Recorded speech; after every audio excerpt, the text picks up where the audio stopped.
that's ever been told. Where do you think the Native Americans come from? They come from you. When Columbus came over, he invaded the second part of Africa, which is here. You look at the Nile, the second Nile that was named is the Mississippi River. And that, I'm not just saying it, it's in history. This is a part of history. But if I can keep you out of that mindset, I can keep you out of where you come from, who you are, how you got here, how you're going to get back, then I can teach you anything. And the first history lesson we have is in this Bible. Because Jesus himself was in bondage. When they are released, when Adam and Eve, this is talking about 7,000 years, 7,033 years, they're released from the garden. This is a latent people. Now, I want you to understand that, because when you understand that, then you'll understand why the word is so important to us. This is a latent people. There wasn't us. Because our civilization went back, at that time, our civilization went back to what they call our Cuban line. And that's when Jesus teaches, he's teaching from that mindset, that knowledge. Because he said, I'm the resurrection and the life. The second Adam. The second Adam. So he wasn't talking about the second Adam as far as 6,000 years ago. He was talking about from creation. Because he is known with God. He can't be 7,000 years old as far as spiritual for us. He'd have to be older than that. Now, with that being said, there's a book called Generations. We know it as what? Genesis. That is in the African Apocrypha.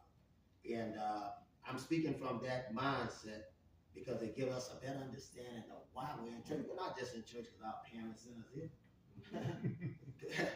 God may have used your parents, but you would have found your way here anyway. Because it's a part of you.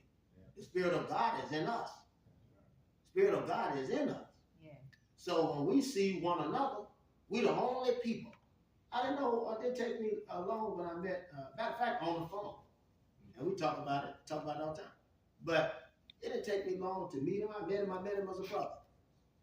Black people, we can embrace. We're one of the few people in the world. I don't care where we're from. What part of the world we're from. We can literally embrace each other and feel it. We can embrace and feel it. Now, that's not so with anybody else. Because some people shake your hand with an open palm and then break away like that. But with us, we clasp. This is very African. We clasp hands and we pull one another to embrace. As men, this right here is a matter of soldier. The Black Panthers didn't just come up with that. This is millions of years old. And for us to embrace one another and say, I love you, brother, be encouraged. This is history. This is our history. When children in the community and our sisters automatically zoom in on them to take care of them, this is a part of history. And I wanted to say that because here is something I want to read to you, and it sort of give us a better understanding. And keep in mind, we can't talk about African history by leaving out the Bible. You leave out the Bible, you leave out a big chunk of it. Because Matthew shows us the line. Shows us the line of kings. Matthew shows us that. And not only that, not only is Joseph in the line of Jesse, but Mary is the daughter in the bloodline of Aaron. And not just her, Bar-Abbas, the one they call Barabbas, is the son of Abbas. Bar means son of. Abbas was in that kingdom line. Matter of fact, they said any of them, Simon of Cyrene, they made him bear the cross with Jesus as part of the punishment because there was a wave of those people too, according to the history. That all of them was waiting. When Jesus came forth, he had armies. They waited. They said, yeah, is it time? Is it time for us to take him over? He said, yeah, we're gonna do it. We're gonna do it in a different way. Because this is their kingdom. He said, we're gonna build up our own. We're gonna go to our communities. We're gonna get within our teaching status. We're gonna build up our communities. You've done that here down through history. Whether you be in America, South America, Barbados, India, wherever you've been, all of these 7 continents were dark. St. Paul, and you can research this. I didn't have the printouts that I long I talked about. I didn't have it printed out, but I'm gonna have it printed next time. Well, you'll see that Caesar, Augustus Caesar, Octavius, all of these guys are black. And I'm talking about actual monuments in the Vatican, in Greece, where you see the black Leela, the lady that carries purple, Lydia. All of them are black. When these apostles and disciples and prophets are going to these individuals, they're going to remind them. Remember. When Peter talked to Cornelius, he's going to remind him. He's not talking to somebody who don't know the word. He said, listen, you're getting away from God's word. You know, he said when Simeon is it Philip? Philip is baptizing someone, I believe it was. Can't recall the name. But he asked him, he said, is this the one? The one, Jesus, is this the one that has come?